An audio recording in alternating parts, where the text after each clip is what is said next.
Bom dia, meus irmãos, graça e paz.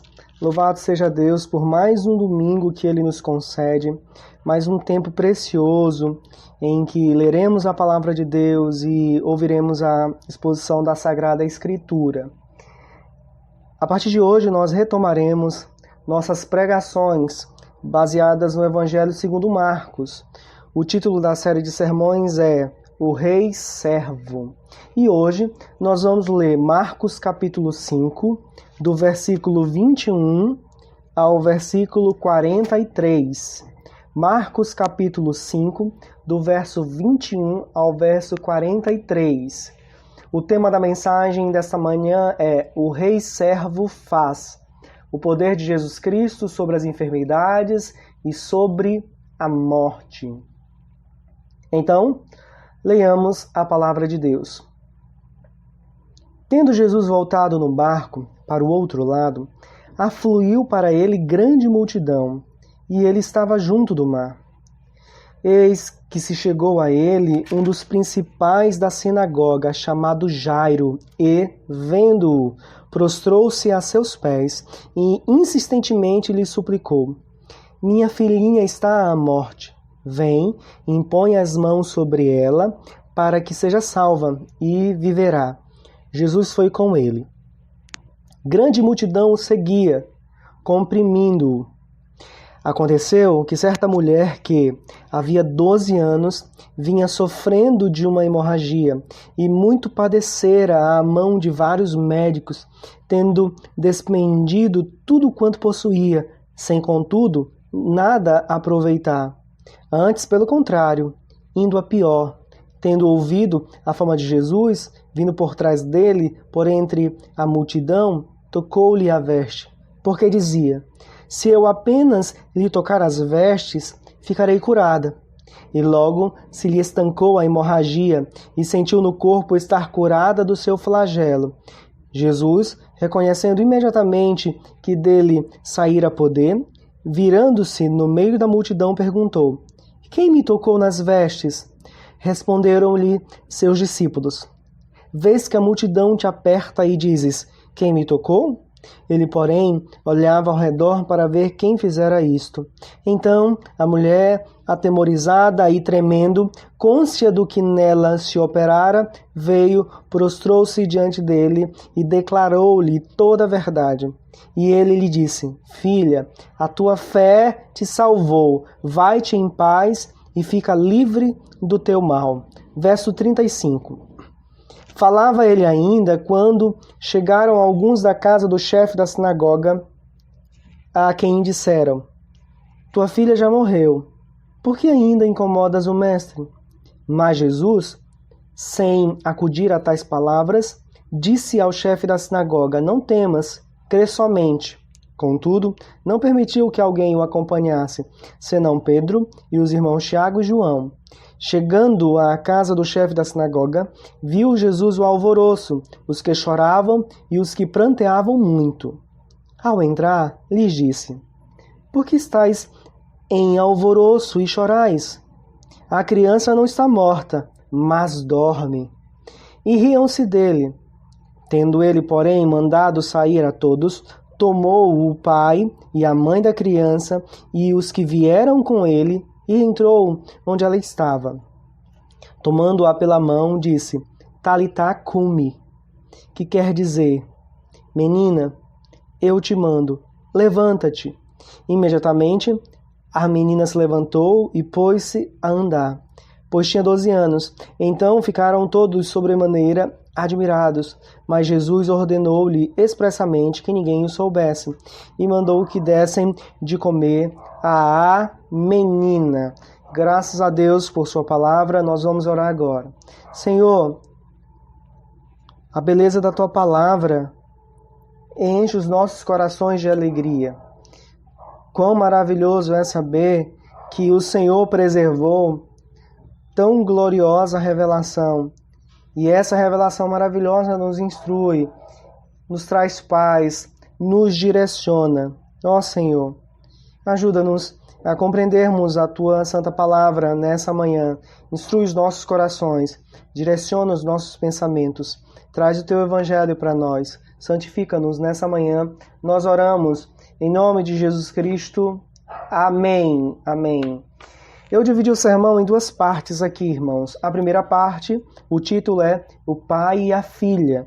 Então nós vamos meditar do verso 21 ao verso 24 e também verso 35 e verso 43. Eu vou repetir. Primeira cena eu intitulei O Pai e a Filha, versos 21 a 24 e também o verso 35 até o verso 43. Segunda cena, uma mulher sofredora, verso 24, parte B, até o verso 34. Então, mais uma vez, a segunda cena eu intitulei Uma Mulher Sofredora, verso 24, parte B, até o verso 34. Então, vamos olhar a primeira cena, o pai e a filha, verso 21 até o verso 24, parte A, verso 35 até o verso 43. Verso 21, nós temos o retorno de Jesus Cristo e a presença da multidão.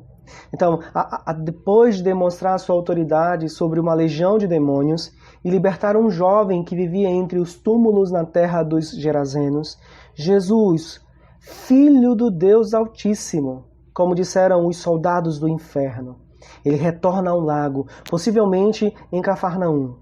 Ali, diferente da recepção dos Gerazenos, lembrem-se que Jesus foi convidado a retirar-se da cidade dos Gerazenos. Então ali, agora em Cafarnaum, uma multidão acompanha o homem que tem autoridade sobre os demônios.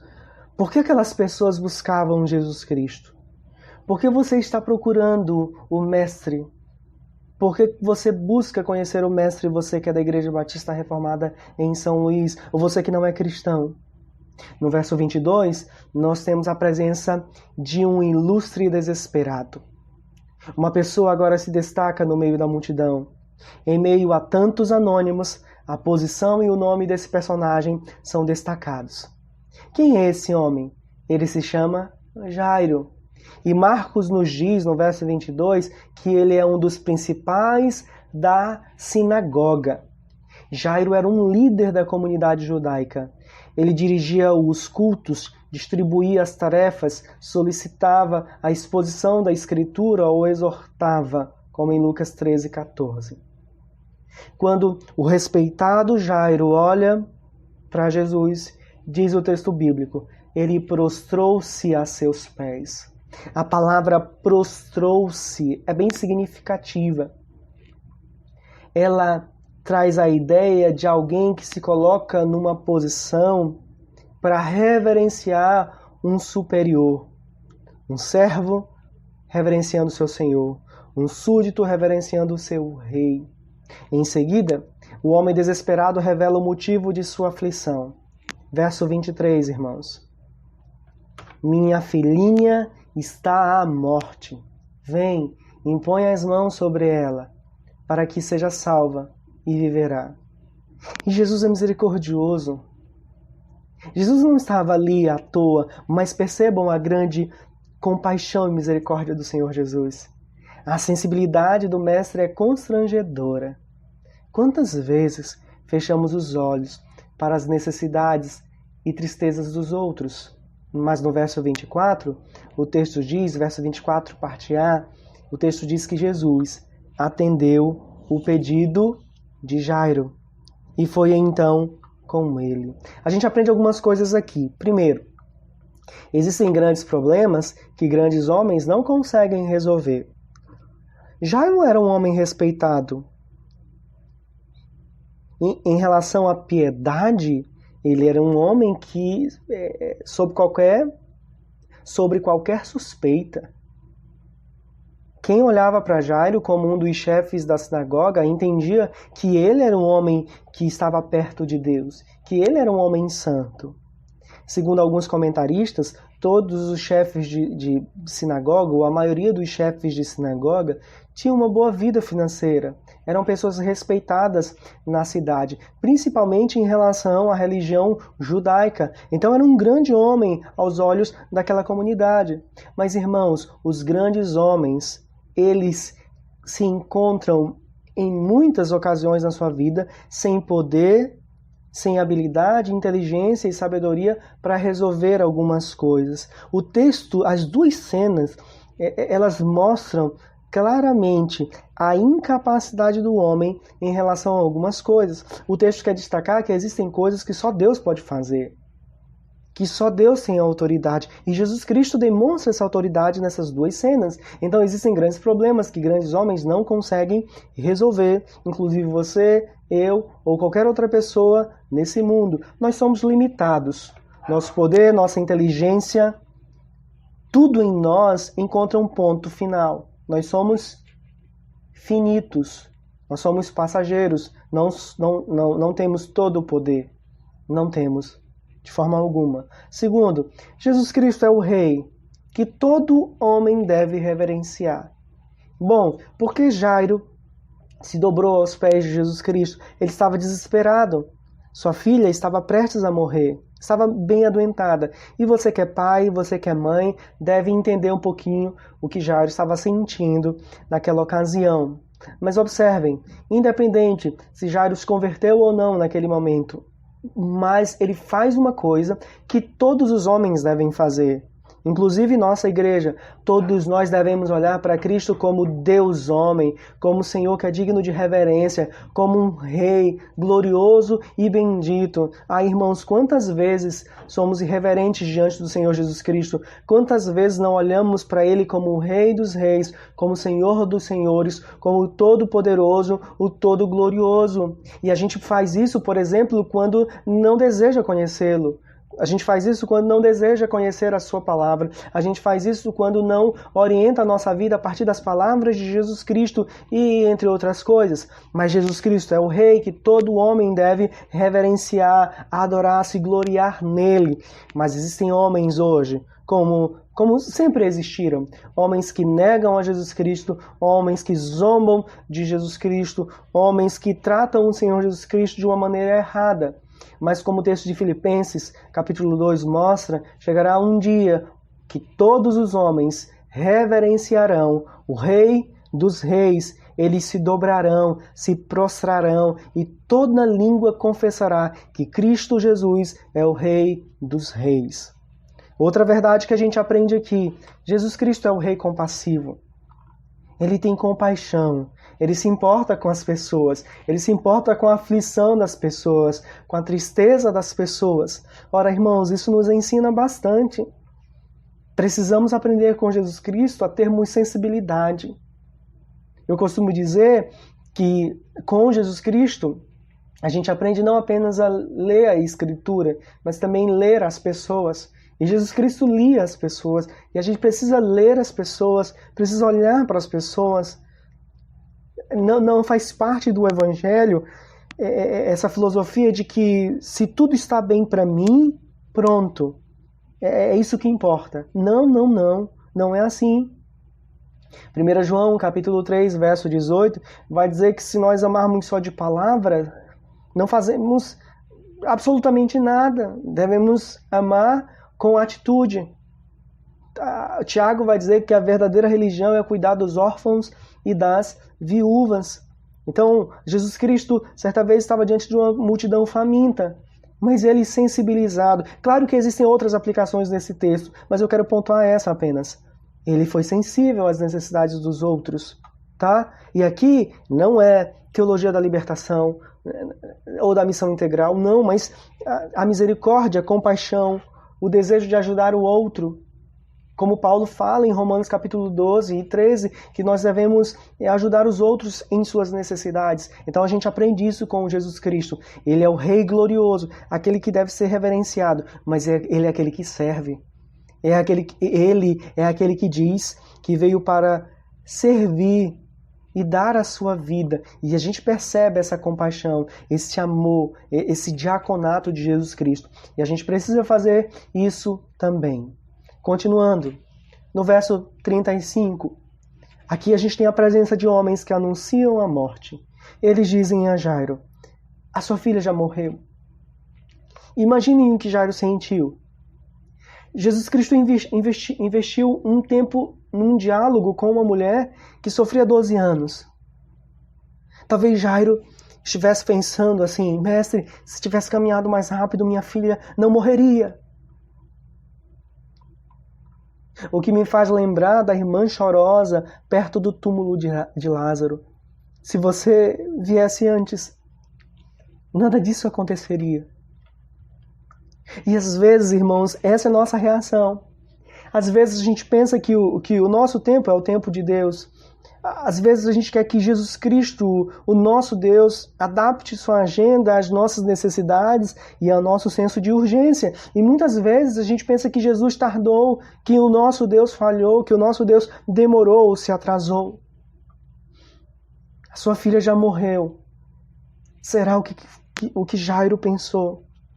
Mas no verso 36 tem uma resposta de Jesus Cristo que é uma resposta para você agora. O homem, o rei que deve ser reverenciado, disse: creia. Creia. Quando as forças de Jairo terminaram, Jesus disse: confia em mim. O atraso aqui entre aspas, de Jesus Cristo, meus irmãos, tinha como propósito revelar seu poder sobre a morte. Então, ouçam com muita atenção. Os atrasos de Deus, e atrasos aqui entre aspas, geralmente é uma dádiva dos céus para que você conheça a Deus de uma maneira mais profunda e especial. Enquanto a primeira comitiva anunciou a morte da filha de Jairo, agora, no verso 37, uma nova comitiva é formada, a comitiva do milagre. Jesus, os pais da criança, Jairo, na verdade, Pedro, Tiago e João. Aqui nós temos o mesmo trio que olhou Jesus transfigurado no monte, Marcos capítulo 9, verso 2. O rei decide quem pode segui-lo. O dono da vida anda em direção à morte, não para morrer lá na cruz, ainda não tinha chegado a sua hora, mas para libertar uma menina. E aqui nós podemos perceber o prenúncio do que vai acontecer no grande dia glorioso, onde a morte será esmagada. Bom, voltem os seus olhos agora para o verso 38. É um cenário de lamento, é um cenário de desespero, uma casa cheia de lágrimas. Flautistas e lamentadores profissionais estavam na casa de Jairo. E diante da morte, o homem não pode fazer absolutamente nada. Lembrem-se, existem coisas que para grandes homens, existem coisas que grandes homens não conseguem realizar, inclusive vencer a morte. Versos 39 e verso 40, parte A, nós temos a zombaria dos incrédulos. Os lamentadores não confiaram na palavra do rei. Enquanto Jesus disse para Jairo: confia em mim, os lamentadores não confiaram em Jesus. E isso demonstra uma coisa: quem não conhece Jesus Cristo não confia nele. E quem não confia nele e não conhece Jesus Cristo, essa é uma verdade. Eles não conheciam os feitos de Jesus Cristo. Será que era isso? Ora, irmãos, vocês que me ouvem agora, vocês não conhecem um rei dos reis? O rei que curou o paralítico? O rei que purificou o leproso? O rei que acalmou a tempestade com o som da sua voz? O homem que libertou um outro homem que estava possesso por demônios e vivia entre os sepulcros? Mas talvez alguém tenha pensado o seguinte: bom, esse homem fez coisas espantosas, mas ressuscitar alguém acho bem difícil. E então Jesus manda que todos saíssem naquele momento. Aqueles que choravam não sabiam quem falava com eles. Você sabe quem é Jesus Cristo?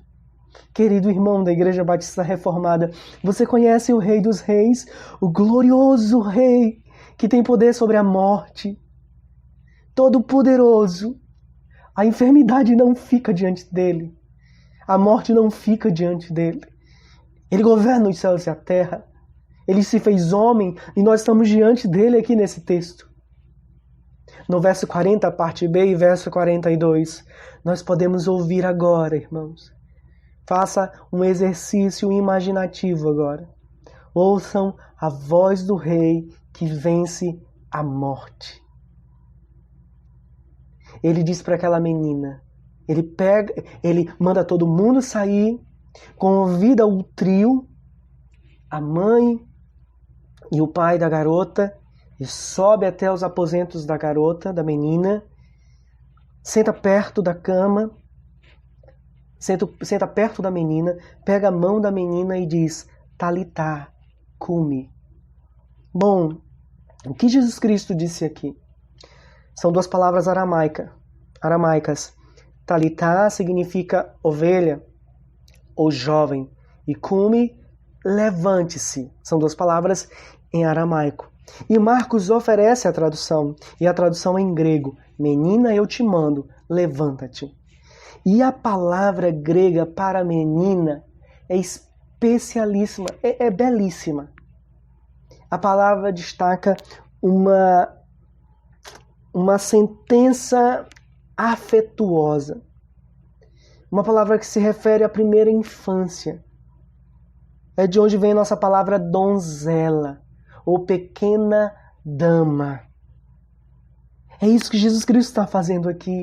É como se ele sentasse perto da garota, pegasse na mão da menina e dissesse, pequena donzela, querida, levante-se.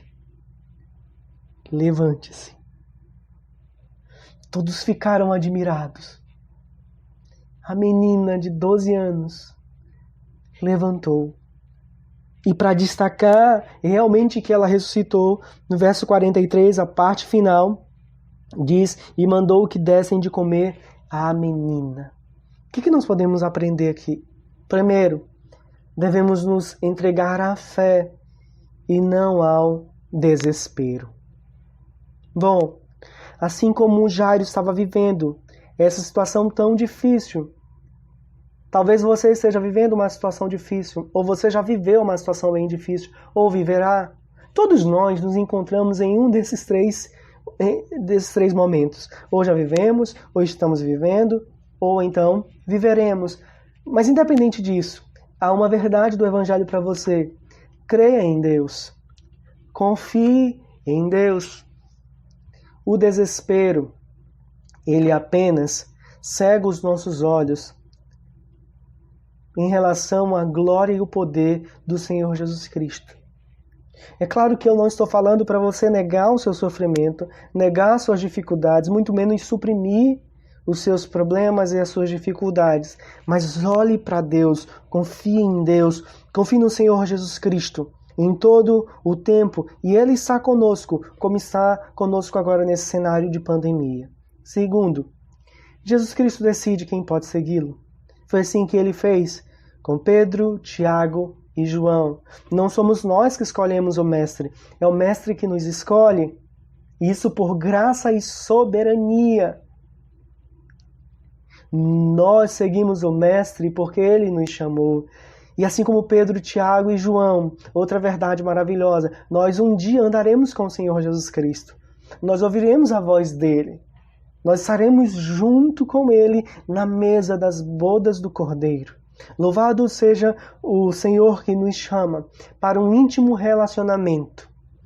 Outra verdade que a gente pode aprender aqui, irmãos. A falta de fé, às vezes, é evidenciada pelo escárnio. Todos aqueles que zombam do Senhor Jesus Cristo, como aconteceu no seu ministério público, inclusive quando ele estava pendurado na cruz, e até hoje, todos aqueles que zombam de Jesus Cristo, escarnecem da pessoa gloriosa de Jesus Cristo, eles estão manifestando, mesmo que não saibam, mas estão manifestando incredulidade, obstinação, rebeldia. Hoje nós temos pessoas que zombam do evangelho e do cristianismo.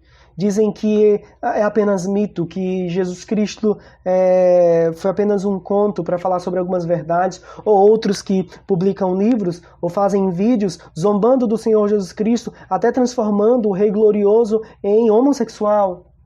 Blasfêmia, heresia, pecado, todo esse escárnio, Todo esse escárnio significa falta de fé, porque todos aqueles que conhecem o Rei Jesus Cristo, todos aqueles que têm fé salvífica, respeitam, honram, se dobram diante da glória, da beleza, da majestade, do poder e das infinitas virtudes do Rei da Glória, Jesus Cristo.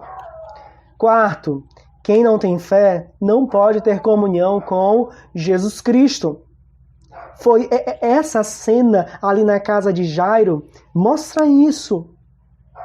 Quem não confia no poder, na glória de Jesus Cristo, não pode ter comunhão com Ele. A fé nos aproxima do Senhor Jesus Cristo. A fé nos une a Deus, mas nos faz ter conceitos corretos da pessoa bondosa e gloriosa de Jesus Cristo.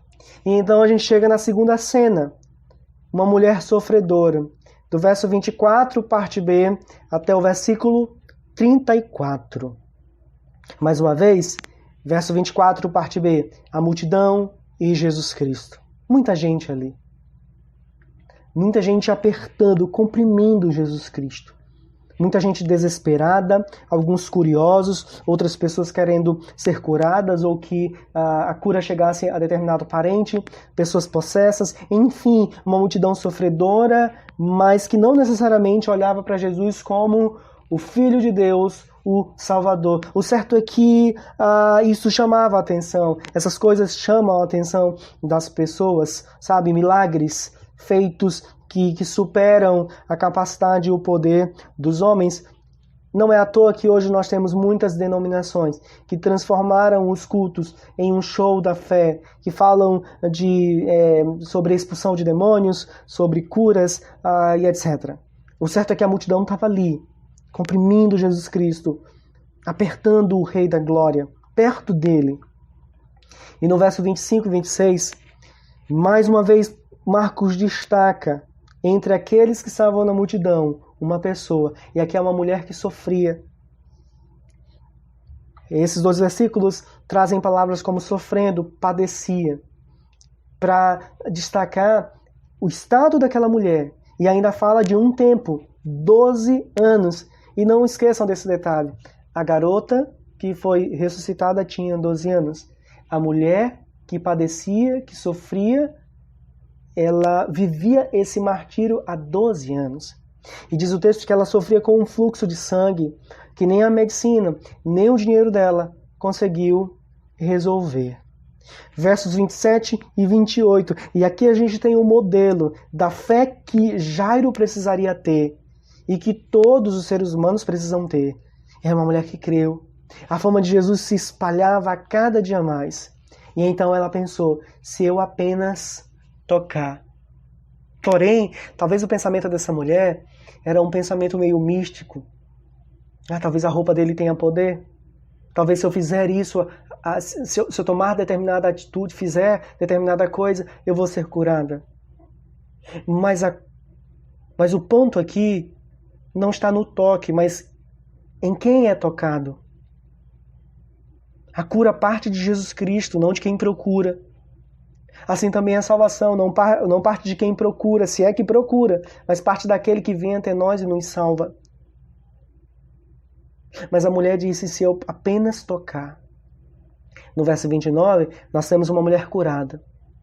E aqui se destaca essa paisagem belíssima da autoridade do rei sobre as enfermidades.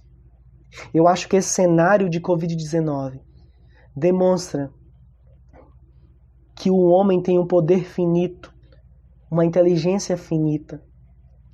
Como um dos princípios que eu trouxe para vocês, grandes homens enfrentam grandes problemas que às vezes não têm capacidade de resolver. Mas aqui no verso 29, nós temos o rei demonstrando sua autoridade sobre a enfermidade. Do verso 30 ao 32, percebemos que Jesus Cristo é a fonte do poder. O texto grego vai dizer que era como se Jesus Cristo tivesse oferecido o poder. A fonte do poder é o próprio Senhor Jesus Cristo. E do verso 33 ao verso 34, nós temos então A fé que salva. Então a mulher, atemorizada e tremendo, cônscia do que nela se operara, veio, prostrou-se diante dele e declarou-lhe toda a verdade. E ele lhe disse: Filha, tua fé te salvou, vai-te em paz e fica livre do teu mal. Então observem que a cura dessa mulher não... no final das contas, era para que essa mulher conhecesse Jesus Cristo. Por isso que ele procura a mulher entre a multidão. A gente tem algumas verdades aqui para vocês, meus irmãos. Primeiro, o poder de Jesus Cristo é suficiente para curar as enfermidades. Eu já falei sobre esse ponto em outros sermões. Isso não significa dizer que você hoje, porque está enfermo, porventura está enfermo, vai agora, a partir desse princípio, abandonar os medicamentos. Não, Deus salva por meio da medicina também. Porém, algum propósito Deus tem nessa tua enfermidade, em tudo que tem acontecido no Brasil e no mundo, por exemplo, com o Covid-19. Mas o que eu estou tentando mostrar para vocês é que Jesus Cristo, esse que se destaca nessas duas cenas, ele era e é o Filho de Deus, o Messias prometido, e demonstrava isso de várias maneiras, inclusive curando os enfermos. Era um sinal da sua messianidade, da sua filiação eterna, da sua divindade. As pessoas deveriam olhar para ele e dizer: ele é o Messias prometido lá do Antigo Testamento. Nós devemos nos arrepender dos nossos pecados e crer nesse Cristo glorioso. Claro que esse princípio não mostra e não traz fundamento para que a gente transforme a nossa igreja num show da fé, curando todo mundo. É claro que a gente confia no poder de Deus que cura qualquer enfermidade. Então, se alguém está enfermo, Tiago ensina isso, nós devemos orar para que a pessoa seja curada. Mas, de forma alguma, eu vou aconselhar: abandone o tratamento, abandone a medicina ou o médico. Não farei isso. Mas o ponto aqui é dizer para vocês que Cristo, ele é o Filho de Deus, o Messias prometido, esse que está revelado no Antigo Testamento e no Novo Testamento. E ele evidencia isso também pela cura das enfermidades. Outro princípio, meus irmãos: o poder de Jesus Cristo liberta do sofrimento. Graças a Deus por isso. No caso da mulher, do fluxo de sangue, observem, na lei judaica, se você vai lá para o texto de Levíticos, você vai observar que tanto a menina morta era considerada impura, bem como a mulher que tinha tal enfermidade como essa mulher aqui da cena de Marcos, um fluxo de sangue. Elas eram consideradas impuras. E elas enfrentavam sofrimentos. Por quê? Porque elas deveriam ficar afastadas da comunidade, da sociedade. Na verdade, o que essa mulher fez aqui com Jesus Cristo é algo impróprio. Ela poderia ser julgada e até mesmo assassinada. Então, imaginem o sofrimento, as dores, o sofrimento que ela sentia a partir do momento que ela tinha que se afastar da sua família e se afastar da sociedade. Mas Cristo, com o seu poder, liberta aquela mulher da enfermidade e liberta também do sofrimento social, do afastamento e da impureza religiosa.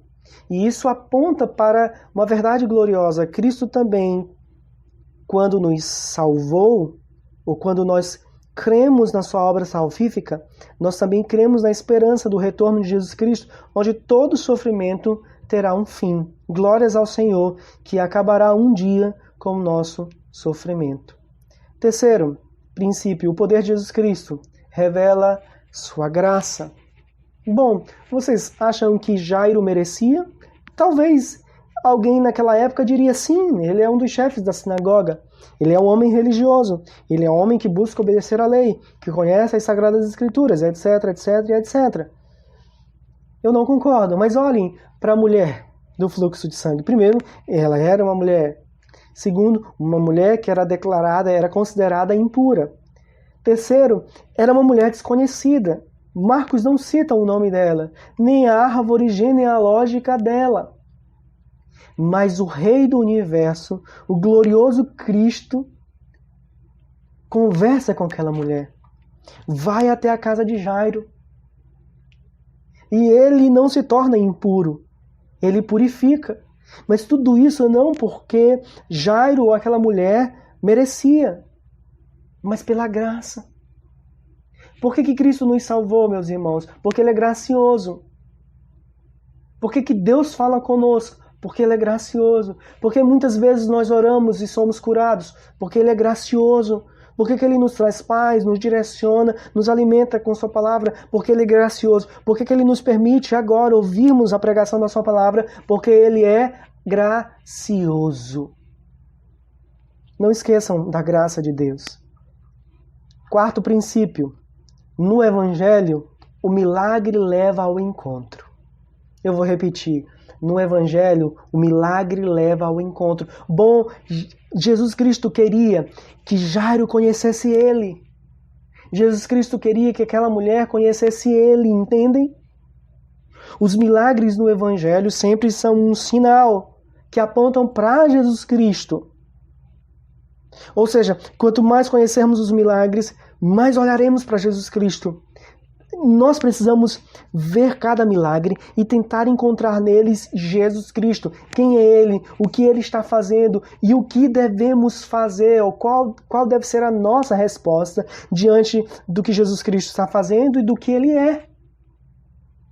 Bom, muitas pessoas hoje, muitas igrejas usam o milagre como uma isca para atrair os fiéis, para dizer que a igreja é poderosa, para dizer que a igreja está mais perto de Deus. Líderes fazem isso muito aqui no Brasil e não sei se por ironia, abre aspas, né, por ironia do destino, mas são as igrejas, por assim dizer, mais cheias no Brasil e no mundo, porque isso atrai a atenção, mas só que atrai a atenção para o sinal em si. Eu não estou falando que as coisas que acontecem nessas igrejas, nesses ajuntamentos, elas sejam verdadeiras. Eu desconfio bastante. Mas vamos voltar para o texto. O que eu quero dizer para vocês é que os milagres, eles são como janelas, que quando abertas, mostram a face de Jesus Cristo.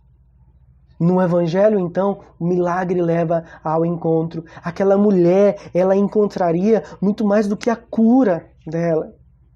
Como aquele paralítico que foi levado por alguns amigos e desceram o paralítico pelo teto. E então ele olha para Jesus e Jesus diz: os teus pecados estão perdoados. Não só o milagre, mas quem está operando o milagre. E o que a pessoa que recebe o milagre deve fazer diante daquele que opera o milagre, ou seja, Jesus Cristo. É o encontro com Ele é mais importante do que o próprio milagre. A ressurreição da filha de Jairo, a cura da mulher, não é tão importante do que o encontro que eles tiveram com Jesus Cristo. Isso significa também para a gente, irmãos, que nada que a gente experimente nessa terra, ou um milagre, uma cura, ou uma dádiva como um emprego, como o nosso alimento diário, como a nossa casa, a nossa família, nada disso, irmãos. Pode ser um fim em si mesmo, mas uma maneira ou uma seta para olharmos para a glória e a majestade e a graça de Jesus Cristo. Louvado seja Deus. E eu encerro aqui com alguns princípios gerais. Bom, o que a gente pode aprender de maneira bem geral nessas duas cenas? Primeiro, o homem sem Jesus Cristo é impuro diante de Deus. Leia o livro de Levíticos e o livro, a carta aos Hebreus, que você vai observar como as pessoas eram consideradas impuras. O que a pessoa fazia ou tinha para ser considerada impura? Uma delas era estar morto, ou tocar em um morto, na verdade, ou ter um fluxo de sangue, como essa mulher aqui da cena de Marcos. Da mesma maneira, eu acredito que Marcos queria mostrar isso, que o homem sem Jesus Cristo é impuro diante de Deus. Nada do que nós façamos, por exemplo, Jairo na religião dele, ou qualquer outra boa obra que nós fizermos, nada disso traz pureza às nossas vidas. Somente em Cristo nós somos purificados e, consequentemente, aceitos por Deus. Segundo, o homem sem Jesus Cristo está afastado de Deus. E aqui eu pontuo principalmente a mulher do fluxo de sangue. Ela era proibida de estar perto das pessoas por conta do seu fluxo de sangue. Semelhantemente, aqueles que não estão em Cristo Jesus, que não creem no Senhor Jesus Cristo, estão afastados de Deus, não têm comunhão com Deus. Cristo não é o advogado dessas pessoas. Ele não é o sumo sacerdote dessas pessoas. Ele não é o intercessor dessas pessoas. Ele não é o salvador daqueles que não creem nele. Outro princípio. O homem sem Jesus Cristo não tem poder e recursos para resolver seu maior problema, o pecado. Assim como aquela mulher não tinha recursos e poder para resolver para determinar o fim do seu sofrimento, para trazer cura para o seu corpo tão castigado por aquela enfermidade. Assim como Jairo se viu impotente diante da morte da sua filha, assim também nenhum homem tem poder ou recursos para resolver seu maior problema, o pecado. O que o homem deve fazer? Reconhecer seus pecados e se entregar a Jesus Cristo. Confessar a Cristo como Salvador. Viver para a glória dele. Outra verdade. A maior necessidade do homem é encontrar Jesus Cristo. A nossa maior necessidade, ou, na verdade, a maior necessidade daqueles que me ouvem agora e que não creem em Jesus Cristo ainda, não é resolver o problema do Covid-19, resolver a situação econômica do país e do mundo, ou o teu desemprego, ou outra coisa que você entenda que é a coisa mais importante sobre sua vida. Não. Claro que falar de economia, falar sobre a cura das pessoas, o fim desse drama aí do Covid-19, isso é importante, claro que é importante, mas sobre você, isso é uma questão superficial. O seu problema, você que não está em Cristo, é mais profundo. A sua necessidade essencial é encontrar Jesus Cristo. Assim como aquela mulher, no final das contas, ela foi encontrada por Jesus Cristo. Jesus Cristo não estava passando ali à toa. Cristo encontrou Jairo. A salvação entrou na casa de Zaqueu, por exemplo. A salvação sorriu diante daquela mulher samaritana, no capítulo 4 de João. A salvação e a glória do rei brilhou na escuridão do desespero e do afastamento dessa mulher do fluxo de sangue e também do pai desesperado, Jairo, o chefe da sinagoga. Então a maior necessidade do homem é encontrar Jesus Cristo. A minha esperança é que o Senhor abra o seu entendimento hoje e você creia em Jesus Cristo e seja salvo. Outra verdade, Jesus Cristo não é apenas o meio, Ele é tudo o que precisamos. Jesus Cristo não é apenas aquele que cura e que ressuscita. Ele é a maior dádiva do Evangelho. Ele muda tudo. Ele é o mais precioso, meus irmãos. Se tivéssemos toda a cura, se tivéssemos aquilo que a gente julgue ser a coisa mais importante para o mundo e para as nossas vidas, mas sem Cristo não seria nada. Cristo é tudo para a gente. Ou deve ser tudo para a gente. Sem Ele nada faz sentido. Outra verdade, a graça de Deus não está limitada à classe social, boas obras, inteligência, etc. Assim como Ele é compassivo e demonstra o seu poder para um chefe da sinagoga, um homem respeitado, talvez de muitas posses naquela época, mas Ele fala com uma mulher impura e anônima. Assim também é com a gente. O Evangelho salva pessoas ricas, pessoas respeitadas e pessoas conhecidas, bem como pessoas pobres. Pessoas que moram em metrópoles, bem como pessoas que moram em casas de barro no interior mais remoto, aqui do Maranhão ou de qualquer outra cidade. Independente da classe social, da inteligência, do poder, Cristo Jesus salva, Deus salva para a glória de Deus Pai. E por fim, irmãos, diante do poder de Jesus Cristo, a morte é como um sono. Não estou falando do sono da alma. Eu estou falando que, confiando em Jesus Cristo, no poder de Jesus Cristo, a morte é apenas como um leve sono. Ela não terá poder sobre nós eternamente. E eu quero encerrar lendo um trecho do livro do Timothy Keller, A Cruz do Rei, na página 88. É lindo, irmãos. Então ouçam com muita atenção. A resposta está naquilo que Jesus faz em seguida. Lembrem-se, Jesus senta-se ao lado da menina, toma a mão dela e lhe diz duas palavras. A primeira, talitá. Literalmente significa menina. Mas isso não capta o sentido do que ele estava dizendo. Ele estava usando um diminutivo, uma forma carinhosa de se referir à menina. Uma vez que é um diminutivo que uma mãe usaria em relação à sua filha, é provável que a melhor tradução para essa palavra seja meu amorzinho. A segunda palavra que Jesus diz é cumi, que significa levanta. Não significa ressuscita, significa somente levanta. Observem, Jesus está fazendo exatamente o que os pais dessa menina fariam em uma ensolarada manhã de domingo. Ele senta, segura a mão da menina e diz: meu amorzinho, é hora de levantar. E ela se levanta. Jesus está enfrentando a morte, o inimigo mais implacável e inexorável da raça humana.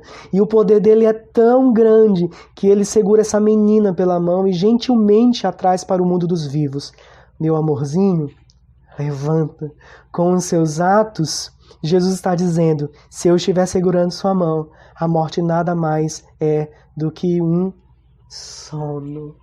Meus irmãos, Paulo, na sua primeira carta aos Coríntios, ele diz que o último inimigo a ser destruído será a morte. Paulo, na sua primeira carta aos Tessalonicenses, no capítulo 4, ele diz que Jesus Cristo virá em glória. A trombeta vai soar, anjos estarão junto com ele. E nós que estivermos vivos, ou as pessoas que estiverem vivas, não precederão aqueles que morreram crendo em Jesus Cristo. O texto bíblico diz que o Senhor Jesus vai chamar aqueles que morreram crendo no nome do Filho de Deus. Eles ressuscitarão. Louvado seja Deus. Então eles ouvirão naquele dia: amores, levantem-se. Filhinhos, levantem-se. Louvado seja Deus, porque a morte eterna não tem poder sobre nós. Segurando nas mãos de Cristo, a morte é como um sono. Ele é todo poderoso. Através da sua morte, ele venceu a morte ao ressurgir dentre os mortos. Louvado seja Deus. Então, espero que nesse sermão vocês possam ter conhecido de uma maneira mais especial o glorioso Rei Servo, que tem poder sobre as enfermidades e sobre a morte. Eu vou orar agora. Senhor, obrigado pelo texto bíblico lido e pregado. Ajuda-nos a olharmos para Cristo conforme a palavra nos revela. Que possamos aprender com a sua compaixão. Que possamos aprender com Jairo a reverenciar o Rei da Glória. Que possamos aprender com a mulher do fluxo de sangue e falar sobre a obra de Jesus Cristo nas nossas vidas. Que possamos aprender com Jairo e com essa mulher anônima a recorrermos sempre a Jesus Cristo, a confiarmos sempre em Jesus Cristo e não sermos algemados pelo desespero, por nossas limitações. Ó Deus, que o Senhor, a partir desse texto, nos ensine que a dádiva do Evangelho é termos comunhão com Jesus Cristo, que Ele não é apenas o meio, mas Ele é a grande dádiva do Evangelho. Nos faz entender que os milagres no Novo Testamento são como janelas que se abrem e nos mostram a glória, o poder e a compaixão e a beleza do Senhor Jesus Cristo. Que nós possamos louvar o Senhor da glória nessa manhã, entendendo que Ele tem toda a autoridade sobre as enfermidades e sobre a morte, e que possamos nessa manhã trazer à memória aquilo que nos dá esperança, ou seja, o retorno do Senhor Jesus Cristo, porque segurando nas mãos do Senhor Jesus Cristo, a morte é como um sono, e como aquela garota ouviu: meu amorzinho, levante-se. Um dia Jesus Cristo falará a mesma coisa para nós, se é que naquela ocasião não estivermos vivos, mas se estivermos mortos naquela ocasião, é isso que ouviremos: amores, meus filhinhos, levantem-se. A morte eterna não tem poder sobre aqueles que creem no Rei que venceu a morte. Que o Senhor abençoe a Igreja Batista Reformada em São Luís. Que o Senhor nos faça amar a cada dia mais o Filho e conhecer o Pai através do Filho, no poder do Espírito Santo. Louvado seja o Pai, o Filho e o Espírito Santo, hoje e eternamente. Amém, amém e amém. Irmãos, Deus abençoe vocês. Deus conforte seus corações e direcione os seus passos até a vinda de Jesus Cristo.